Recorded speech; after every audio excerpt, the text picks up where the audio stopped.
Delaware, and Diana, 19... Entertainment Center presents Leonard Skinner.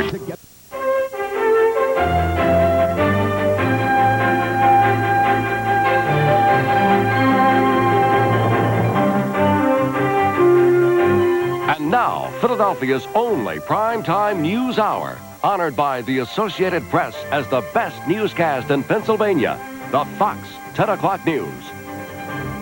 Good evening, I'm Jan Fisher. And I'm Jacqueline Bolden. Here's what's happening tonight.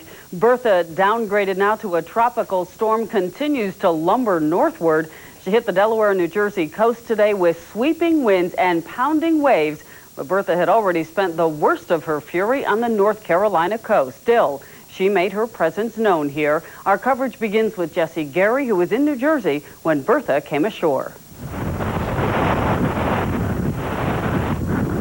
The ocean was angry this afternoon along the Jersey shore, still agitated over the arrival of Bertha. Although this lady was downgraded to a tropical storm, she still packed a powerful punch.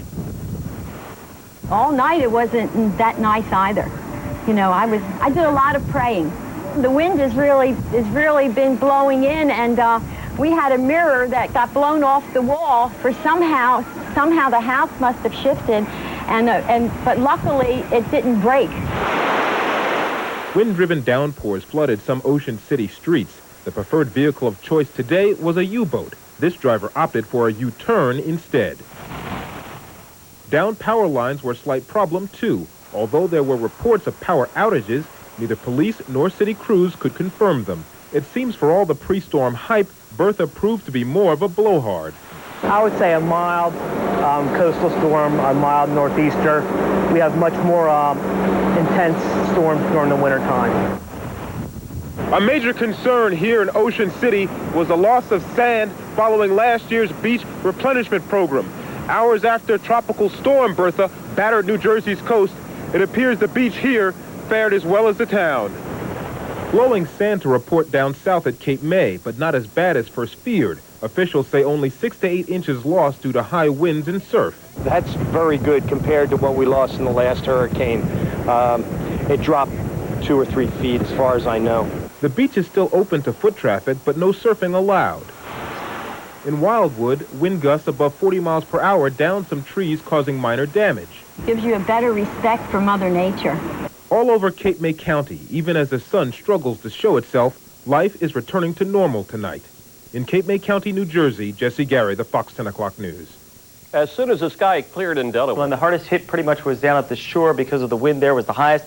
And the track actually went right over Atlantic City and the Delaware beaches, and that's why, as I mentioned, they had the highest winds. But right now we're in pretty good shape. You take a look at the satellite and we put it into motion, and all those clouds spiraling in motion are getting out of here, moving into New England. That means fair skies are in here right now. They should be here overnight tonight. Some clouds off to the west may bring us a few showers, basically west of Harrisburg, but overall pretty decent. Now, here's how it looks as far as Bertha's path. Thursday morning, winds were 110 miles an hour, started to move towards Charleston, then went right up near Wilmington, North Carolina with extensive damage, several $1 million most likely. Winds were 105 miles an hour Friday afternoon. As we went into Friday night, or actually early Saturday morning, winds were 75. It was downgraded to a tropical storm near Virginia Beach, and there was minor damage there. Then in Atlantic City this afternoon, winds were about 50 miles an hour, some beach erosion, power lost to 60,000 residents around the viewing area. That was at peak time of the storm. Minor flooding, some trees down and power lines down, and then it moved on out, and that's where it stands now, pretty much getting ready to turn into a tropical depression. As far as the winds and the rainfall, well, Estelle Manor in Atlantic County, 6.5 inches.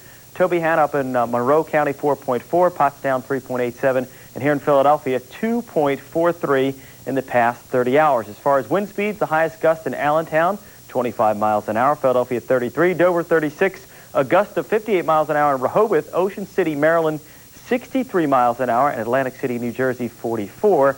And as those winds continue to die down, small craft advisories will be lifted overnight tonight. Mother Nature owes us a good day, and that should be tomorrow. We'll have the full forecast coming back in a little bit.